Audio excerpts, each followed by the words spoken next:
బుధాయ చ సోమాయ మంగళాయ బుధాయ చ గురుశుక్రశనిభ్యశ్చ రావే కేతవే నమః.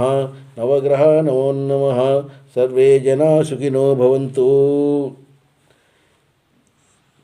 ఇది మనకి రాబోయేది పరాభవనామ సంవత్సరం 19/3/2026 తేదీ నుంచి పరాభవనామ సంవత్సరం ప్రారంభం.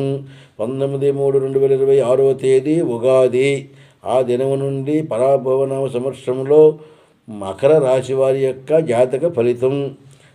ఈ సంవత్సరం మకర రాశి వారికి ఉన్నటువంటి అనగా ఉత్తరాషాఢ 2, 3, 4 పాదములు, శ్రవణ 4, 1, 2, 3, 4 పాదములు, ధనిష్ట 1, 2 పాదములు మకర రాశి అగును. ఈ మకర రాశిలో మరి ఉత్తరాషాఢ నక్షత్రానికి 1 0 ఉంది, శ్రవణ నక్షత్రానికి 1 0 ఉంది. మరి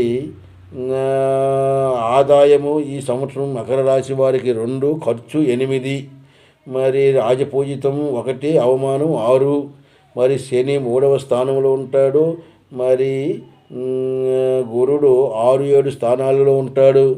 రాహు 2, 1 స్థానానికి కూడా ఉంటాడు.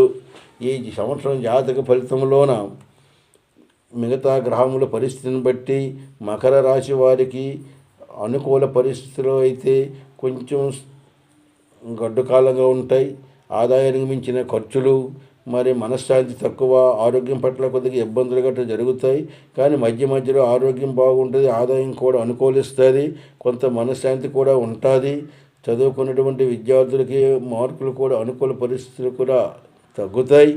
మరి కానీ కొంత సంవత్సరం లాస్ట్లో కొంత అనుకూలంగా ఉండి మార్కులు కూడా వస్తాయి.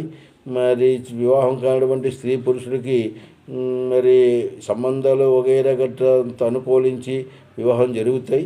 జన్మ జాతక బలంలో కానీ బలంగా లేనప్పుడు, కొంచెం గ్రహస్థితి బలం అనుకూలించినప్పుడు కొన్ని తప్పుతాయి. మరి ఈ సంవత్సరం కొన్ని సమస్యలు, కొన్ని చికాకులు ఏవైనా ఉన్నాయి సర్దుబాటు జరుగుతాయి. అవి అనుకూల పరిస్థితులు కూడా వర్తిస్తాయి. ఏదైనా ముఖ్యంగా జన్మ జాతకం చూడవలసిన అవసరం ఉంది. జన్మ జాతకంలో గ్రహస్థితి బలము జన్మ లగ్నం నుంచి కానీ జన్మ రాశి నుంచి కానీ ఉచ్చ స్థానంలో ఉన్నప్పుడు యోగ ఫలితం ఉచ్చగా వస్తుంది. నీచ స్థానంలో ఉన్నప్పుడు నీచ ఫలితం వస్తుంది. కనుక జన్మజాతకం చూపించుకోవడం మంచిది. మీకు కానీ మా మీద నమ్మకం ఉన్న ఎడల మీరు మీ యొక్క పుట్టిన తేదీ, సమయం మాకు వాట్సాప్ ద్వారా పంపిస్తే మీ యొక్క జాతక ఫలితాలు పూర్తిగా వ్రాసి మీకు భవిష్యత్ జాతక ఫలితం తెలియజేస్తాం. రాబోయే పరాభవనామ సంవత్సరంలో జరిగినటువంటి జాతక ఫలితాలు కూడా తెలియజేస్తాం. మీ అందరికి కూడా ఈ విషయం తెలియపరుస్తున్నాం. పరాభవనామ సంవత్సరం మీ అందరికీ కూడా శుభాకాంక్షలు తెలియజేస్తున్నాం.